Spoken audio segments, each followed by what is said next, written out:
Hello बच्चों, आज मैं बात कर रहा हूँ फ्रिक्शन का। Friction with Newton's laws of motion. Second Newton's laws of motion की हम बात करते हैं। What is the maximum value of force? Force की मैक्सिमम वैल्यू की बात कर रहा है। If such that the block सोन an arrangement does not move. अब देखिए यहाँ पर ए मास का एक ब्लॉक ऐसे दिया हुआ है, इसका वैल्यू √3 kg दिया हुआ है और यहाँ से ए फोर्स ऐसे लगाया गया है जो हॉरिजॉन्टल से 60 डिग्री पर है। सरफेस जो है वो रफ है, तो म्यू का वैल्यू है 1/2 √3। ऑप्शन आपके पास 20 न्यूटन, 10 न्यूटन, 12 न्यूटन, 15 न्यूटन है।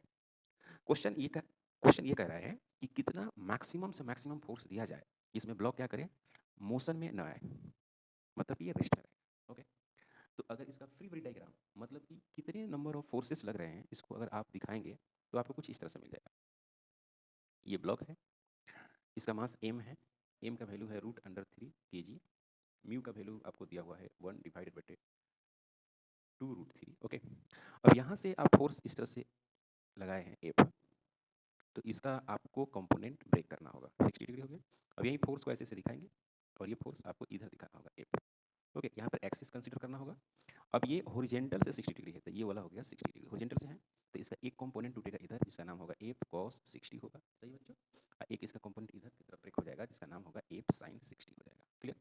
अब यहाँ पे नॉर्मल फोर्स लगेगा ही लगेगा, बिल्कुल। इसकी टेंडेंसी हो गई इधर, तो इसका फ्रिक्शन जो फोर्स है वो हो गया इधर। कोई प्रॉब्लम? यहाँ तक कोई प्रॉब्लम नहीं होना चाहिए। ओके, अब इसी इसी डायग्राम को कुछ इस तरह से बना सकते हैं। सॉरी, एक और फोर्स है इधर mg तो छूट रहा है mg। अब देखो कितने फोर्सेस लग रहे हैं। mg नीचे लग रहा है, एक और फोर्स लग रहा है ये वाला, तो ये कितना हो गया एप साइन 60। ओके, ऊपर जो फोर्स लग रहा है वो कौन लग रहा है? नॉर्मल। इधर जो फोर्स लग रहा है वो क्या है भाई? वो है आपको एप कॉस 60। इधर जो फोर्स लग रहा है उसका नाम है फ्रिक्शन। क्लियर है? अब इसमें जो है, इसमें एफ वाई ऊपर तो मोशन हो नहीं रहा है, तो न्यूटन सेकेंड लॉ जीरो, तो N minus M G plus F sine 60 है ना बच्चों, इक्वल टू जीरो। तो फाइनली इसको लिख सकते हैं N M G F sine 60। कोई प्रॉब्लम नहीं, यहाँ तक कोई प्रॉब्लम नहीं। ओके, उसी तरह से एक्स में भी मोशन नहीं है, एक्स में भी नेट फोर्स क्या होगी? जीरो होगी। लेकिन बात यह है कि कभी भी अप्लाइड फोर्स से फ्रिक्शन फोर्स ज़्यादा नहीं हो सकता। ओके, तो आप ऐसे लिख सकते हैं इसको थोड़ा सा, एक cos 60 greater than equal to friction force, या तो उसके बराबर हो सकता है या उससे बड़ा हो सकता है, छोटा कभी नहीं हो सकता। तो आप इसको एक लाइन और ऐसे लिख देते हैं, F cos 60 greater than equal to mu into N. सही बच्चों? फिर लिखेंगे क्या? F cos 60 greater than is equal to mu, और एन के बदले जो लिखेंगे ए लिखेंगे, M G plus F sine 60। Okay, ऐसे लिख सकते हैं।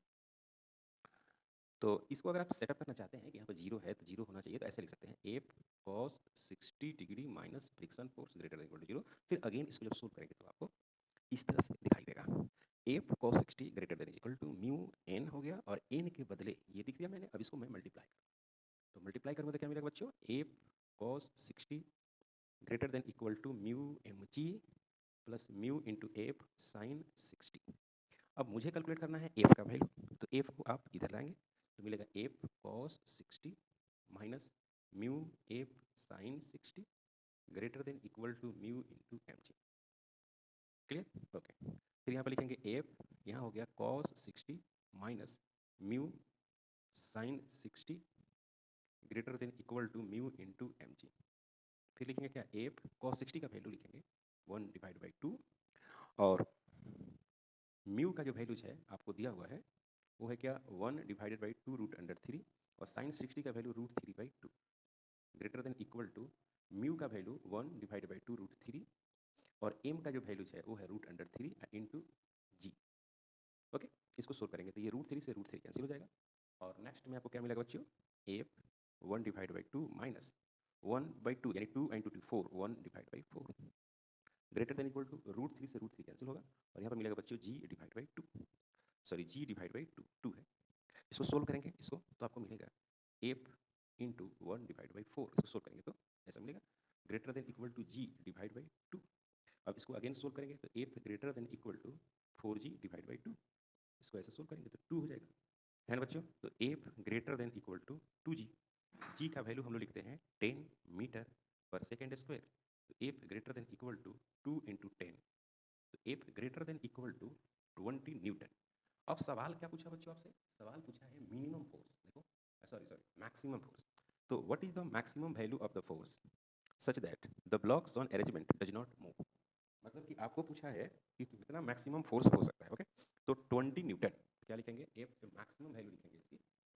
तो एफ हो गई आपको max is equal to 20 newton. ये हो गया आंसर, ये वैल्यू होगा। ओके, तो इसमें ऑप्शन है ए, आप देख सकते हैं ए ऑप्शन 20 न्यूटन। क्वेश्चन आप समझ लीजिए, ये क्वेश्चन है, इसका फोर्स डायग्राम लिखा मैंने और उसके बाद इक्वेशन को सोल्व कर दिया, इक्वेशन को सोल्व किया, तो आपको फाइनली आंसर